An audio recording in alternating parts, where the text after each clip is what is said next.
जिस दुनिया ने नमाज छुड़वाया, जिस दुनिया ने हमको अपने उसूल का खून करवाया, जिस दुनिया की मोहब्बत में हम तबाह व बर्बाद हो गए, जिस दुनिया की मोहब्बत में हमें कायदे से मस्जिद में 2 रकात पढ़ने का मौका नहीं नसीब होता। ये दुनिया है क्या चीज? बस सिर्फ कुरान की एक आयत सुन लीजिए और हुजूर की 2-3 हदीस में सुनाता हूँ। इस कदर सरकार ने दुनिया की मजम्मत की। हुजूर का गुलाम तो दुनिया के पीछे पागल होकर आखिरत बर्बाद नहीं करेगा, लेकिन क्या करें, जिस माहौल में आप रहते हैं, जिसने सारी जिंदगी दुनिया को तलाक दिया, उनके आस्थाने पे दुनिया की भीख मांगी जा रही है। जो ईरान में पैदा होने के बाद हिंदुस्तान आए, 97 साल की लंबी जिंदगी पाई, न जमीन खरीदी, न मकान बनाया, न बहुत सारा प्लॉट जमा किया, उस गरीब नवाज के आस्थाने पे दुनिया मांगने के लिए ताला बांधा जा रहा है, मिन्नतों का धागा बांधा जा रहा है। जहां हमें जाके सजदे का शऊर लेना था, जहां हमें गुनाहों से सच्ची तौबा करने का जज्बा लेना था, जहां हमें दीन की खातिर वतन छोड़ने की स्पिरिट लेनी थी, जज्बे हिजरत, जहां गुनाह आम हो जाए उस जमीन को छोड़ देना चाहिए, मगर हमने वहां जाके मकान, दुकान, बेटा, फॉर्च्यूनर, इनोवा क्रिस्टा, BMW, जागवार, यही हमने किया गरीब नवाज के आस्थाने पे। और गोंडा लखीमपुर का वहां जाता है अजमेर बाबा फॉर्च्यूनर। तो अब दौलत इतनी सस्ती आजकल हो गई है कि साहब मुसहर, छांगड़, संथाल, जो समाज का गिरा हुआ तबका, वो भी फॉर्च्यूनर पे चल रहा है। अब ये वहां से फॉर्च्यूनर दूसरों का लूटा, जमीन का बरोकर दलाल बना, बिकी हुई जमीन को दोबारा बेचा, कब्जा किया, 10 घंटे की मिल के बेचा, 2 करोड़ रुपए हुए, 55 लाख में फॉर्च्यूनर खरीदा, दौड़ के अजमेर पहुंच गया, चाबी फेंका गरीब नवाज के पांव में, कहा बाबा पिछले बार मैं आया था, आपने मेरी बात सुन ली, फरियाद देखिए फॉर्च्यूनर लेके आया हूं, चाबी कदम में डाल दिया। वो तो बाबा कब्र में लेटे हुए हैं, जिंदा हैं, सब तमाशा देख रहे हैं।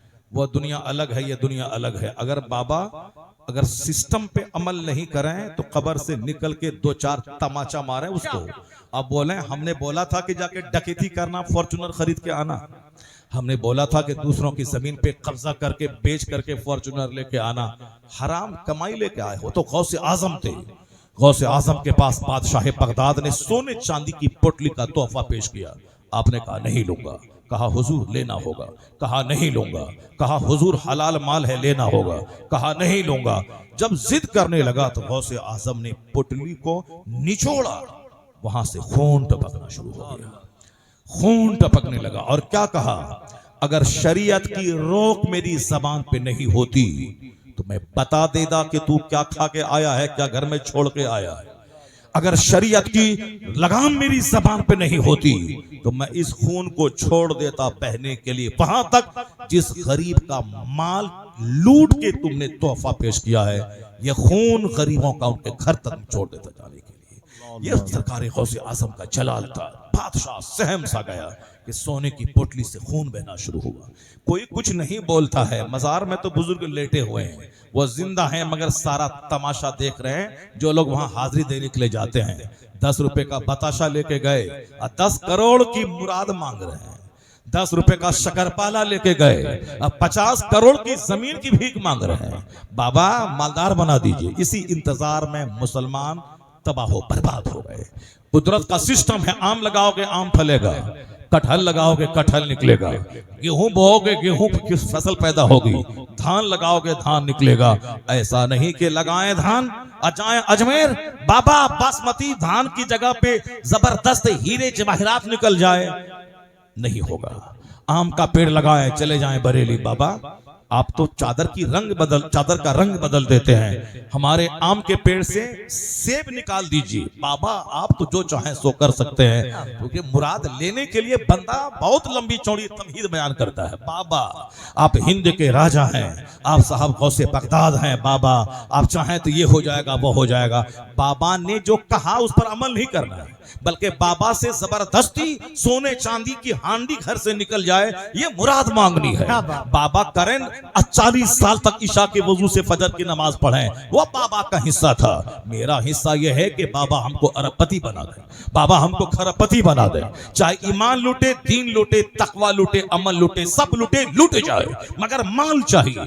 जबकि सब मुसलमान जानते हैं हजरत सालिबा जो कबूतर मस्जिद का कहलाता था, जिनके पास इतनी गरीबी थी कि फजर की नमाज पढ़ के घर से मस्जिद से बाहर फौरन निकल जाता।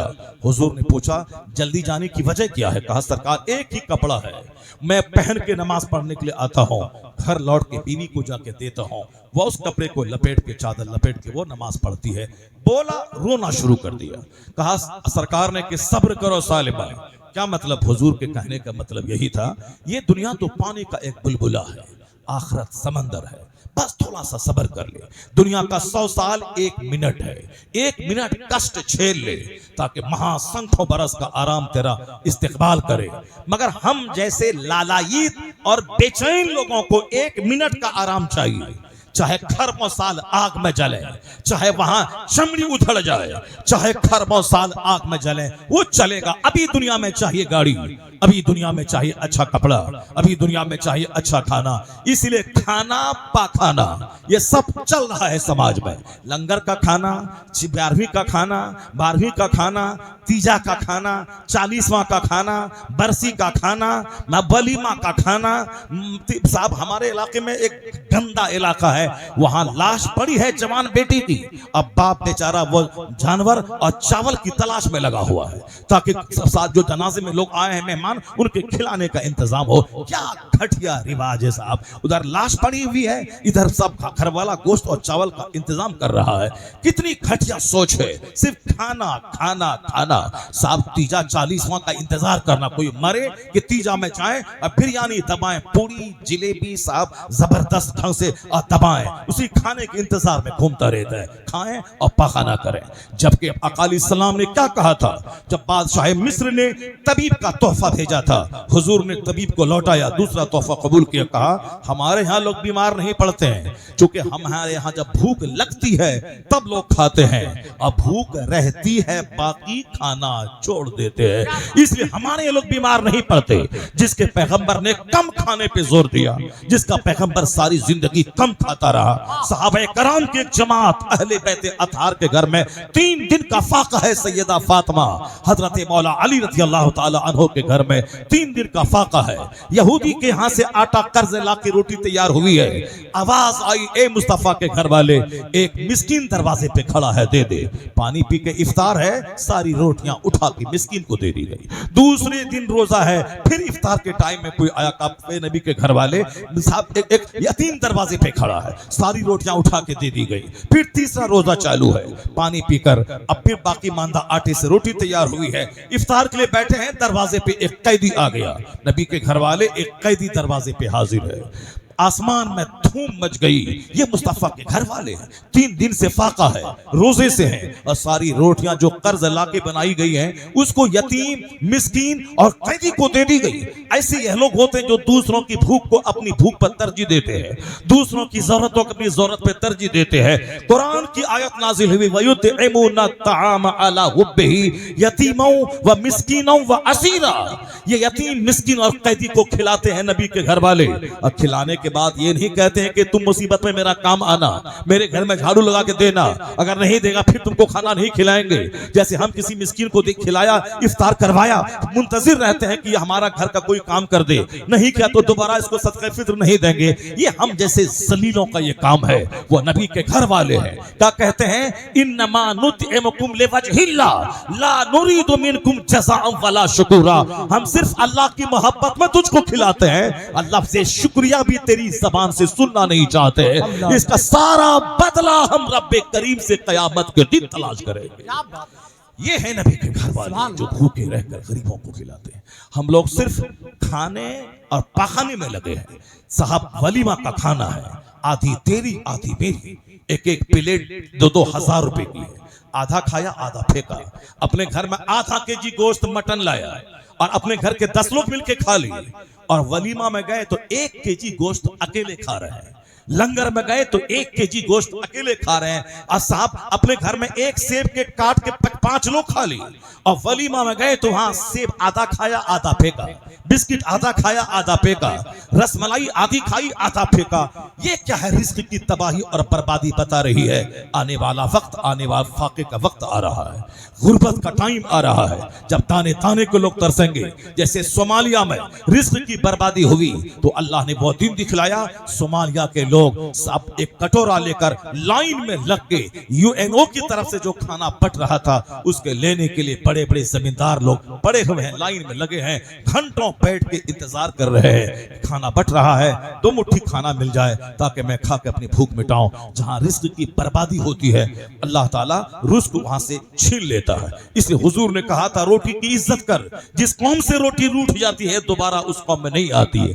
बस काफिरों की तरह खाना, काफिरों की तरह चल चल के खाना, काफिरों की तरह लिबास, काफिरों की तरह जोकर की तरह बाल, काफिरों की तरह मर्द का सीने साथ, सोने का चैन, सोने की अंगूठी, औरतों का जींस टी शर्ट पहन के आवारा की तरह दूसरों का मुंह देखना, 10 मर्दों को सेना की दावत देना, ये काम कुफार और मुशरिकीन का हो सकता है। मुसलमान की बेटी मुसलमान के बेटों का नहीं, क्योंकि उसके यहाँ कोई मॉडल नहीं है। इसीलिए वह लोग कभी किसी करीना को देखें, कैटरीना को देखें, अमिताभ को देखें, अजय देवगन को देखें, क्रिकेटर को देखें, हॉकी खेलने वाले को देखें, किसी नाचने वाली को देखें। हमारे लिए मॉडल अल्लाह ने मुस्तफा को बनाया है, मुस्तफा के घर वालों को बनाया है। हमारे लिए मॉडल मुस्तफा के अहले बैत है। हुजूर कहते हैं मेरे सहाबा सितारों की तरह है, जिसकी पैरवी करेगा राह रास्त पाएगा। ये अहले बैत कश्ती नूह की तरह है, अहले बैत पे सवार हो जा।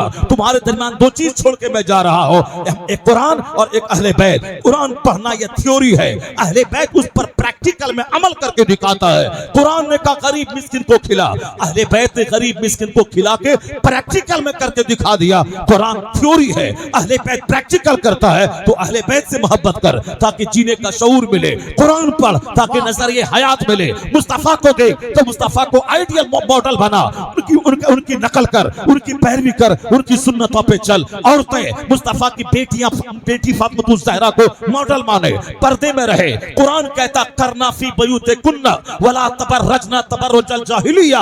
ए मुसलमान औरतों अपने घर में ठहरी रहो, जाहिलियत के दौर की तरह आवारा औरतों की तरह मारे मारे मत फिरो।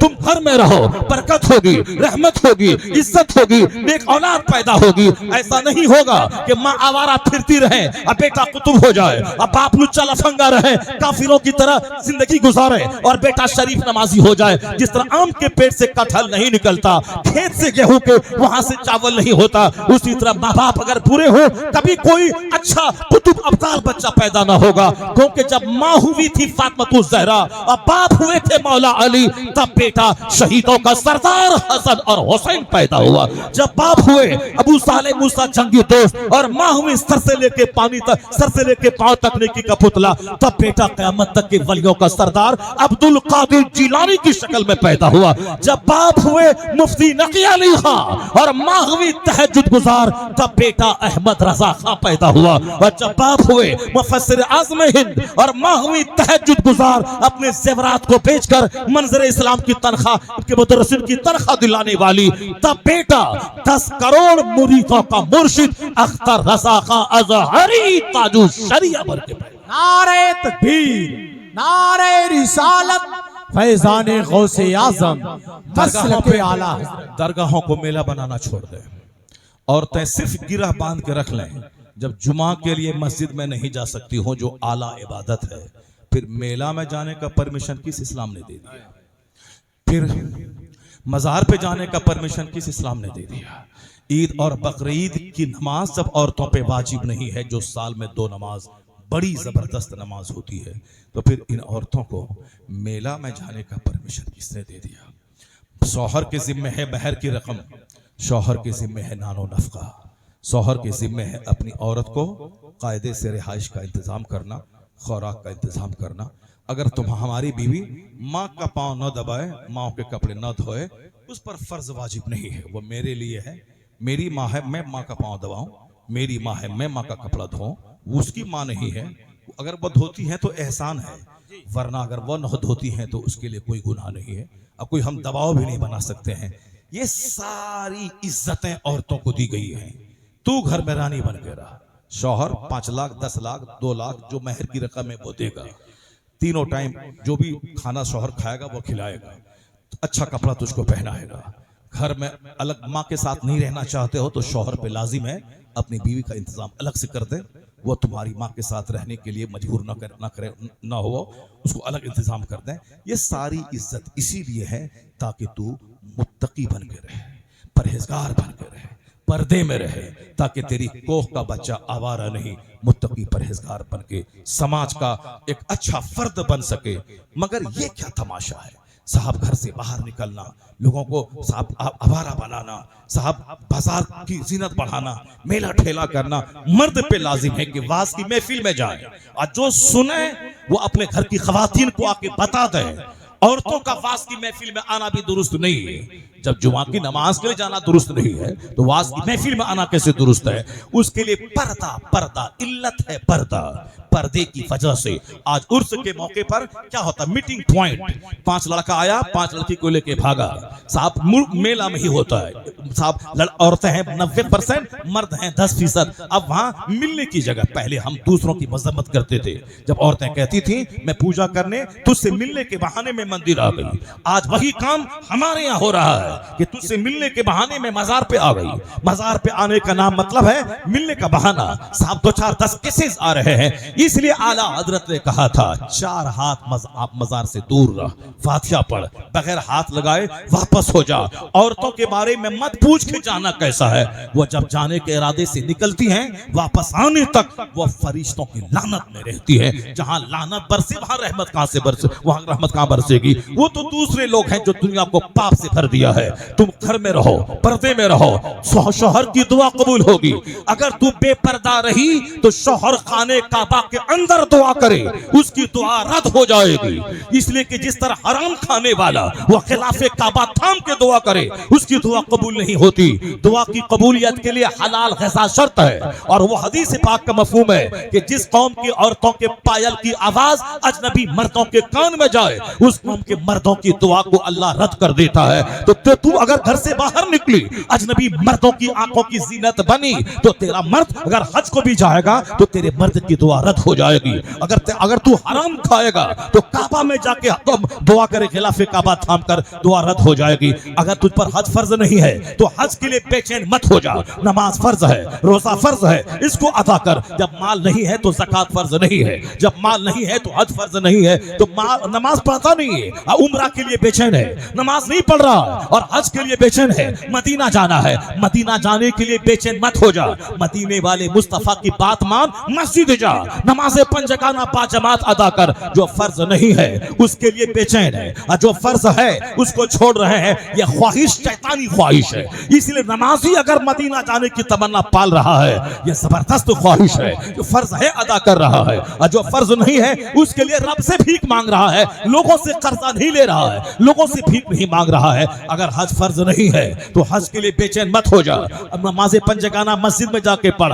हलाल खा के मोहल्ले की मस्जिद में अगर दुआ मांगेगा तो हराम खा के जो दुआ काबा में कबूल ना हो, हलाल खा के मोहल्ले की छोटी सी मस्जिद में दुआ मांगेगा, कबूल हो जाएगी। क्या बात है हजरत, वाह वाह वाह, सुभान अल्लाह सुभान अल्लाह। जिंदाबाद जिंदाबाद, नारे तकबीर, नारे रिसालत, फैज़ाने गौसे आज़म, मसलक आला हजरत। इन्नल्लाह युहिब्बुल मुत्तकीन, अल्लाह मुत्तकीन से दोस्ती करता है, अल्लाह नेक लोगों से दोस्ती करता है। अल्लाह नेक लोगों को इज्जत, हुकूमत, राहत क़ल्ब, सारी नेमतें देता है। जिस दुनिया के लिए हम लालायित और बेचैन हैं, उस दुनिया की एक बात सुन लीजिए, कुरान पाक की एक आयत सुन लीजिए और मुस्तफ़ा की एक हदीस सुन लीजिए। उसके बाद फिर मैं आपसे रुखसत हो जा रहा। ए लड़का, ए बैठ जाओ, वो हदीस पाक सुन के जाइए, कुरान पाक की आयत सुन लीजिए। नाजिर भाई जा रहे थे खाना खाने के लिए, बहुत देर से बैठे हुए हैं, बहुत ज़बरदस्त अच्छे नाजिम, और इनके अशार मैं सुनता हूँ, मुझको बड़ा अच्छा लगता है। मुख्तसर में शॉर्ट निज़ामत करते हैं, और सारे नाजिम तो बहुत सारी बातें करते रहते हैं, मगर ये शॉर्ट में अच्छी निज़ामत करते हैं। तो इन्होंने ये बोला कि मैं खाने जा रहा हूँ। मैंने कहा रुकिए, अब मैं ख़त्म कर रहा हूँ। तो अब ये भी बैठ गए। तो अब मैं लंबा नहीं, बस सिर्फ कुरान पाक की वो आयत सुना देता हूँ और वह हदीस सुना देता हूँ। उसके बाद फिर आप इसको गिरह बांध के लेके जाएं और उस पर अमल करें। जो कुछ तमाशा हो रहा है मज़ारात पे, और कोई उसकी हिमायत में खड़ा हो रहा है, हाँ मज़ार पे न जाएंगी औरतें तो कहाँ जाएंगी, उसको बोलिए कि तुम अपनी औरतों को मस्जिद ले जाने की बात करो, जुमा के लिए मस्जिद में बुलाओ, तो जो काम मज़ार पे हो रहा है वो काम फजर के टाइम में मस्जिद में हो जाएगा। वो काम फजर के टाइम में, हम नौजवानों को बोलते हैं नमाज पढ़ो, नहीं पढ़ते हैं ना, अगर सिर्फ औरतें मस्जिद में चली जाए नमाज पढ़ने के लिए बाजमात, तो फजर के टाइम में बच्चों का मेला लगा रहेगा, वहाँ नौजवानों का।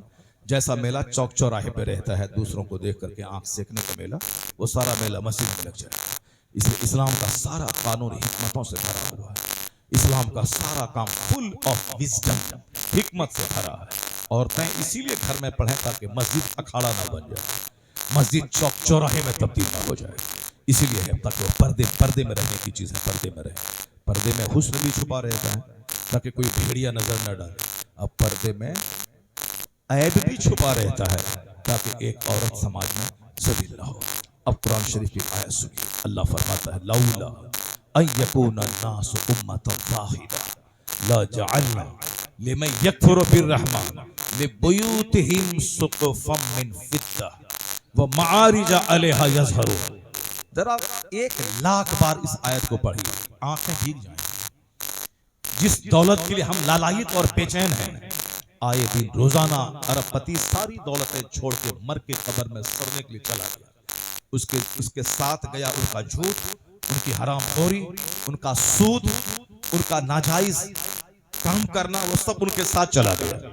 और वो झूठ हराम से जो माल कमाया, वो माल बाल बच्चों के पास रह गया। हराम की ईंट अगर मकान में लगी हो तो जब तक वो मकान रहेगा, वो हराम की ईंट रहने वालों पे लानत बरसती रहेगी।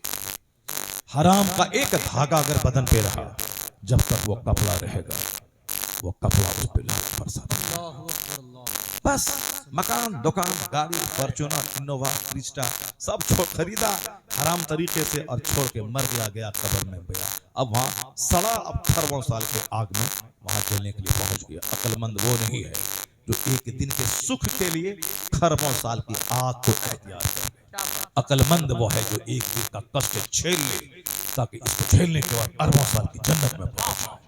और यही अल्लाह ने कहा लौला अन यकूना नासु उम्मतन वाहिदा लजअलना लिमन यकफुरु बिर्रहमान लिबुयूतिहिम सुक़फ़म मिन फिद्दा।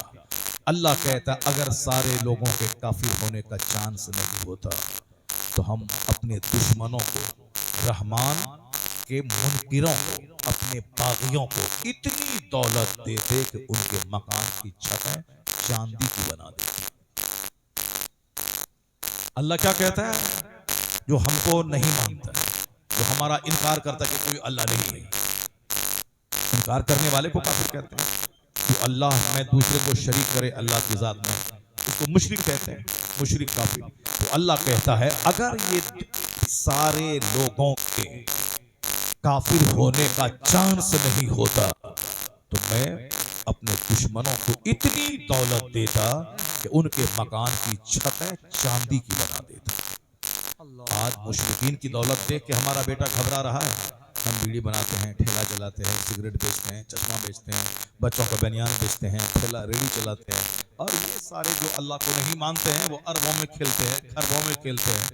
हम कहते हैं पूरी दुनिया में अभी 1,000 करोड़ की आबादी है।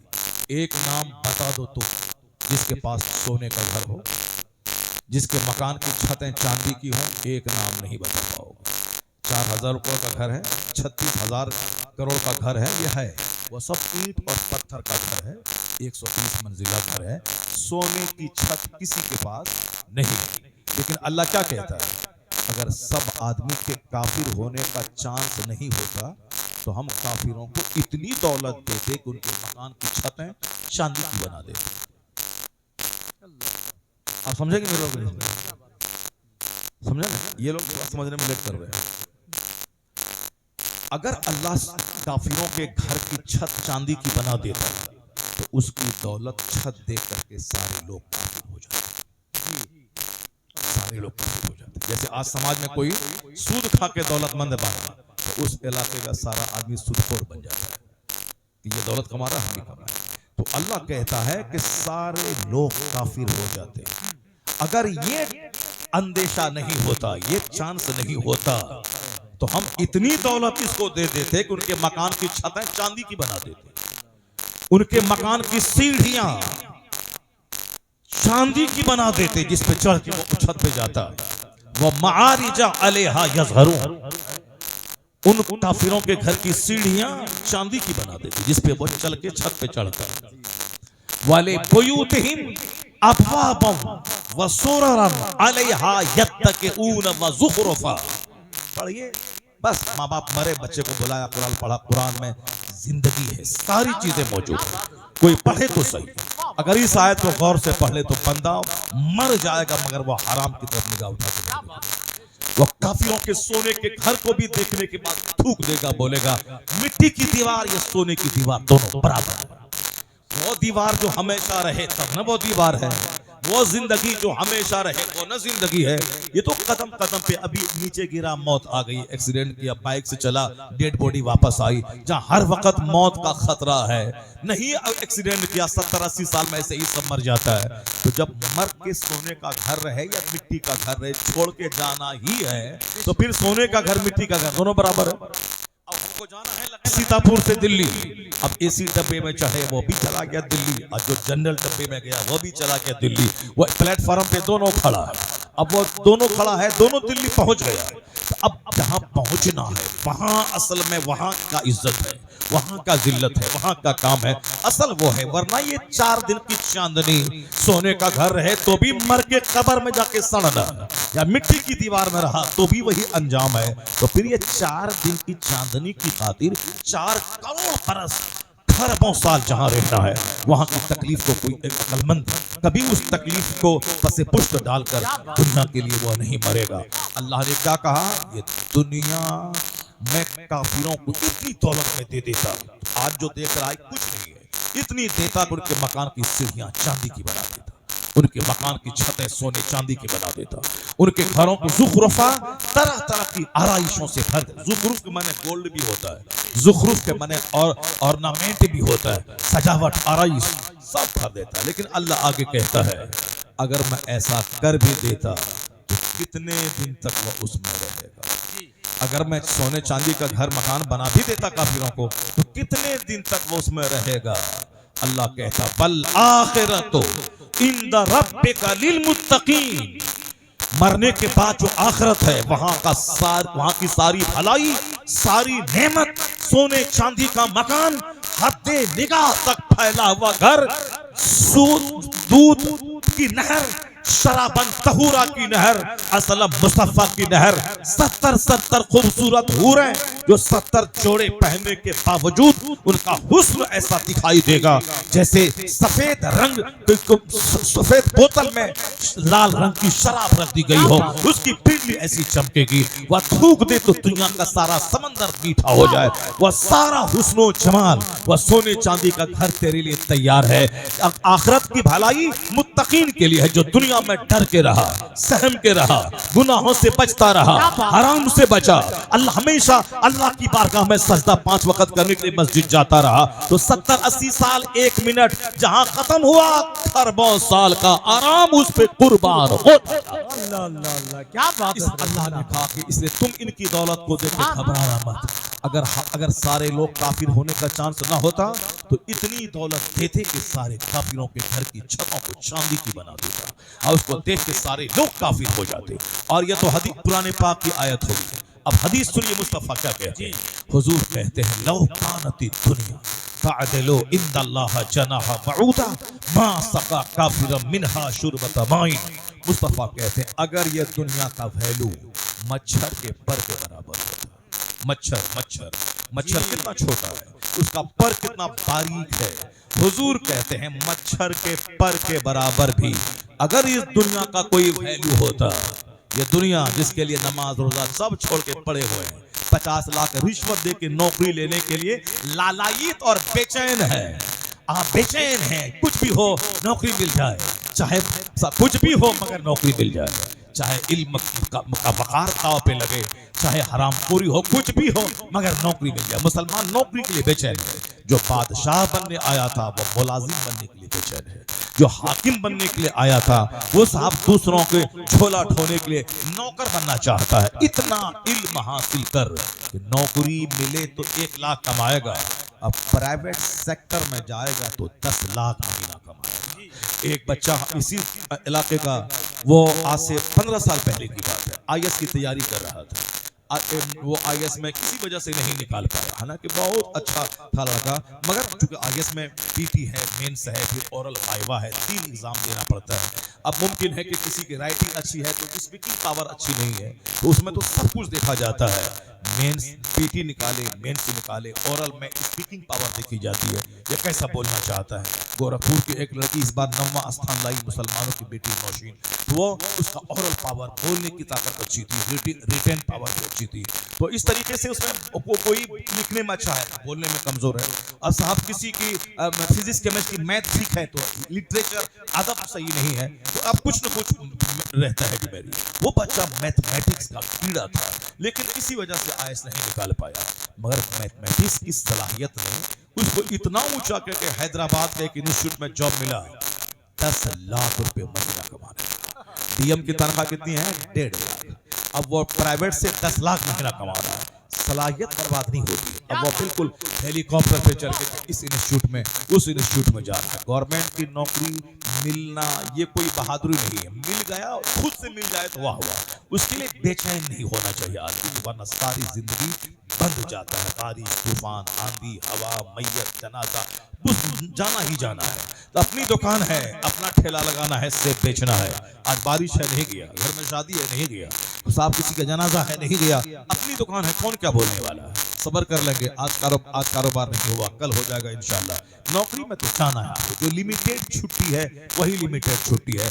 खुद से नौकरी मिल जाए तो वाह वाह, नौकरी के लिए बेचैन नहीं होना चाहिए। बाकी दुनिया में रोजी बिखरी पड़ी है, सलाहियत पैदा करे, मेहनत करे। तुम एक दाना गेहूं का डालो घर से निकल कर, अल्लाह उसमें 1000 दाना तुझको दे देगा। यही मेहनत करो, जमीन पे फैल जाओ, मेहनत, कामचोर बन के मत रहो, ताकि दुनिया में भी खुश रहो, दूसरों के सामने हाथ में फैलाओ। अब मरने के बाद आराम से जन्नत जाओ, इबादत करते रहो, वहां जन्नत जाओ। इसलिए 5 घंटे केमिस्ट्री पढ़ो, 1 घंटा बाहरी शरीफ आलिम के पास आके पढ़ो, ताकि 1 घंटा पढ़ेगा तो जन्नत मिलेगी। अब 5 घंटा स्कूल में पढ़ेगा तो मुलाजमत मिलेगी, या साहब दुनियावी कारोबार करेगा तो दुनिया में मोहताज नहीं रहेगा। तो 5 घंटे स्कूल जाओ, 1 घंटा आलिम के पास रहो, और साहब 5 नमाजें बाजमात पढ़ो। उसके बाद फिर देखना, यहाँ इज्जत, राहत, सेहत, तंदुरुस्ती, चैन, सुकून सब मिलेगा। अब मरेगा तो खरमोसार की जन्नत में चला जाएगा। और यही पैगाम अल्लाह देता है, ये दुआ मांग, रब्बना आतीना फिद दुनिया हसन व फिल आखिरति हसना व क़िना अज़ाबन्नार। ऐसा नहीं कि दुनिया में हाथ पैर तोड़ करके भिखारी बन के रहो और जन्नत चले जाओ। अगर ये पॉइंट भी मजबूत है, दुनिया में एक दिन कुछ मिले ना मिले, खरबों साल की जन्नत सलामत है, सब सलामत है। लेकिन इस्लाम ये नहीं कहता, इस्लाम ये कहता है कि वो जन्नत भी तुझको मिले और दुनिया में इज्जत भी तुझको मिले, राहत भी तुझको मिले। भले ही 70 साल 1 मिनट है, लेकिन तुम्हारे लिए एक लंबा पीरियड है। इसलिए तुम यहाँ मेहनत कर, यहाँ कमा, अच्छा घर बना, अच्छा से खा पी, अच्छे सवारी पे चल, और उसका हक निकाल, ज़कात निकाल, सदक़े फित्र निकाल, गरीबों मिस्किनों की मदद कर, किसी खैरात की वजह से तू जन्नत खरीद ले। यहाँ इज्जत मिलेगी, मरने के बाद राहत मिलेगी। उसके लिए 1 घंटा आलिम के पास देना होगा, 5 घंटा स्कूल में देना होगा। वहां देगा 5 घंटा तो नौकरी मिलेगी, और यहाँ 1 घंटा देगा तो मरने के बाद की जन्नत मिलेगी। दोनों जहान की भलाई मुसलमानों को मिले। इसीलिए हमारा खुदा हमको यह दुआ सिखाया है कि यहाँ भी भलाई मिले और वहां भी भलाई मिले। और एक दूसरा पॉइंट है, यहाँ मिले ना मिले, अगर वहां मिल गया तो समझ लो कि सब कुछ मिल गया, ये भी पॉइंट है। और अगर ये यहाँ सोने का घर मिल गया, चांदी का घर मिल गया, खरबों की जायदाद मिल गई, हिंदुस्तान का राजा हम, अमेरिका का प्रेसिडेंट हम बन गए, साहब हम बन गए, मरने के बाद गए खरबों साल आग में जलते रहे। उससे बेहतर था कि मजदूरी करें, दुनिया मिले ना मिले, कम से कम जन्नत सलामत रहे। और सुपीरियर दर्जा है, यहाँ भी मिले वहां भी मिले, या दोनों मिलेगा। कब की मोहम्मद से वफा तूने तो हम तेरे हैं, ये जहां चीज है क्या लोहो कलम तेरे। क्या बात है, जिंदाबाद जिंदाबाद, सुभान अल्लाह, सुभान। बस वो हदीस पाक सुनिए और उसके बाद आप घर जाइए। फिर वो जमील गोंडवी साहब कहाँ चले गए? हाँ से सब आ रहे हैं ना? हाँ माशाल्लाह, सुभान अल्लाह। बस वो हदीस पाक सुनिए, उसके बाद हमको छुट्टी दीजिए। हुजूर क्या फरमाते हैं, अगर ये दुनिया का वैल्यू मच्छर के पर के बराबर होता तो अल्लाह ताला काफिरों को 1 घोंट पानी तक नहीं देता। ये तो आसान जुमला है, समझे नहीं समझा? आप समझे कि नहीं समझे? कौन कौन समझे? हाथ उठाइए जरा सा। जी इस हदीस का तर्जमा जो समझे लिए वो हाथ उठाइए, जो नहीं समझे हैं वो हाथ मत उठाइए डर के मारे। आका क्या फरमाते हैं, इसको और रिपीट करता हूं, सुनिए। जी सुने गौर से। अगर ये दुनिया का वैल्यू मच्छर के पर के बराबर भी होता तो अल्लाह ताला मुनकिरों को, अपने दुश्मनों को एक घूंट पानी तक नहीं देता।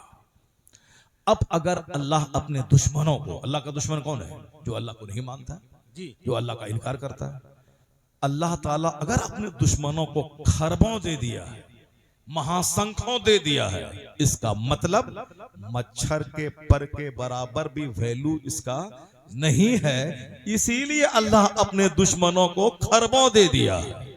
और अगर मच्छर के पर के बराबर भी वैल्यू इस दुनिया का होता तो दुश्मनों को एक घोंट पानी तक नहीं देता। अब जबकि खरबों दुश्मन को दिया है, इसका मतलब मच्छर से ज्यादा जलील है ये दुनिया, इसलिए अल्लाह जलीलों को ज्यादा दिया है। आला हजरत बरेली से कहते हैं, ये दुनिया क्या है? शहद दिखाए, जहर पिलाए, कातिल डाइन शौहर कुश, इस मुर्दार पे क्या ललचाना, दुनिया देखी भाली है। ये मुर्दार पे क्या ललचाना, दुनिया देखी भाली है। शहद दिखाती है दुनिया, जहर पिलाती है दुनिया, डाइन है दुनिया, कातिल है दुनिया, शौहर को ज़बह करने वाली है दुनिया। जो भी इस दुनिया से निकाह करता है, दुनिया उसको डंक मार, दीन ईमान तकवा सब बर्बाद कर देती है। जिस तरह एक तवाइफ सर से लेके पांव तक सज धज कर, क्रीम लगाकर, कभी इस ग्राहक को, कभी उस ग्राहक को, कभी उस ग्राहक का माल लूटा, उसको मारा, दूसरे की तरफ रुख किया, वही है ये दुनिया। कभी इसको तबाह किया, कभी उसको बर्बाद किया, कभी उसको मटर में फंसाया, कभी उस दुनिया के लिए बेचैन हुआ, उसका दीन गया, ईमान गया, नमाज गई, तकवा गया, सब गया। तो जो अपने घर में यह हदीस पाक लिख के रखेगा, उसको रोजी चाहिए मगर हलाल की रोजी चाहिए, उसको कपड़ा चाहिए मगर हलाल का कपड़ा चाहिए, उसको मकान चाहिए मगर हराम करिए हलाल का चाहिए। हलाल का 1 रुपया हराम के 1 करोड़ से बेहतर है। जिस दिन मुसलमान हलाल खाया, वो रूहानी ताकत इसकी जलवागर होगी कि ये मुसलमान एक इशारा कर दे तो दीवारें गिरेंगी, हुकूमत तबाह बर्बाद हो जाएगी। हमारी ताकत का राज है तकवा, हमारी ताकत का राज है परहेजगारी, हमारी ताकत का राज है मुस्तफा की गुलामी। अल्लाह रब्बुल इज्जत हमको, आपको, सबों को औलिया और सालिहीन के फैजान से माला माल फरमाए। अल्लाह ताला हमें मुत्तकी बनने की तौफीक अता फरमाए। अल्लाह ताला हमारे बाल बच्चों को नेक बनने की तौफीक अता फरमाए। आमीन आमीन। अल्लाह ताला हमारी माँ बहन बेटियों को पर्दे में रहकर अपनी इज्जत की हिफाजत की तौफीक अता फरमाए। आमीन। अल्लाह ताला मुसलमानों की हालत पे रहम फरमाए। पूरी दुनिया में मुस्तफ़ा के गुलामों को अल्लाह जलील होने से महफूज फरमाए। आमीन। व आखिर दाअवाना बिल्कुल ऐसे ही अल्हम्दुलिल्लाहि रब्बिल आलमीन। अस्सलामु अलैकुम।